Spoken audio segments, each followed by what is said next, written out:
All right, grade fives, and welcome to today's chemistry lab. We are going to be talking about saturation. So we learned last week that in order to have a solution, we need a solvent and I'm gonna look at the word, a solute. So today our solute is going to be salt, and this is actually Epsom salt. You are going to do regular table salt if you guys have it at home. I'm going to do the Epsom salt mixture, and my solvent is going to be hot water, boiling water actually, so get a parent's help when you go to do the boiling water. It's going to be lukewarm water, and then it's got really cold water. In each of these, if I'm reading through my instructions, it says about 30 milliliters, which is about 1/8 of a cup. So it's about half of a fourth of a cup. So 1/8 of a cup is half of a fourth, and you can do it in there. There's some great stuff for you. Now I'm going to start with my cold, and I'm going to start with 30 milliliters, which is 2 of these in there, and I'm going to stir it up. It's kind of making the solution. And I'm really hoping that I don't run out of anything in there. So I'm going to do some more. So I'm going to do again.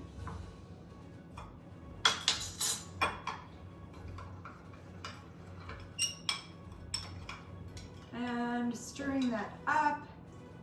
And this is actually, if you look at this, this is not really dissolving very much. There's not a lot of dissolving happening there anymore. So I'm going to stop with that one because I think that the water cannot absorb anymore. It's already saturated even though there's little lumps there. Abigail, can you pause it first? All right, now we're going to do the lukewarm one. I already did put one in there already, so I'm going to put in another one, and I'm going to give it a stir. And remember that our solute should be dissolving. And if you look at it, it is dissolved somewhat, but it's not really dissolving all the way. So I'm going to go over here, and in the cold water, you can even see that it's separating. So that is not, it's more of a mixture than it is a solution. So that water is already saturated. So now I'm going to go over here,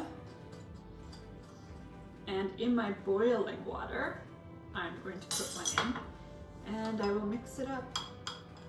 Can you guys kind of guess what's going to happen here? I'm kind of guessing, and my boiling water is not very hot yet. You can still see on this cold water, the salt is just sitting on the bottom.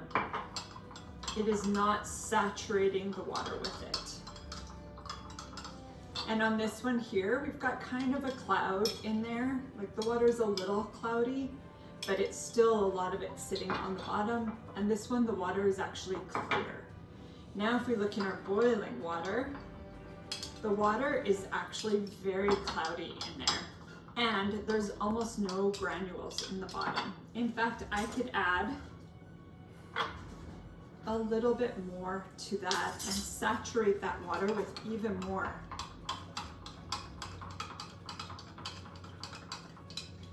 So we're stirring.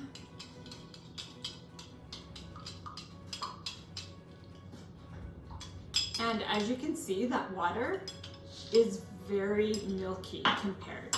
So if we look at this one, the water here is not very saturated.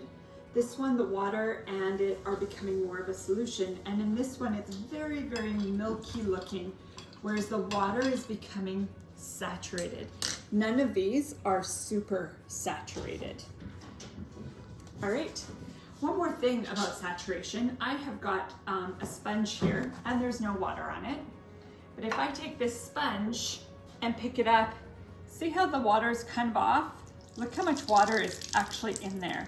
This sponge was saturated with the water, and just sitting here, it will actually absorb most of this water until it becomes super saturated. In other words, it won't hold anymore. So there we go. And then it becomes super saturated at that point where it won't hold any more water. So like that, and we can squeeze it out. So the sponge was saturated. There you go. And that's today's lesson.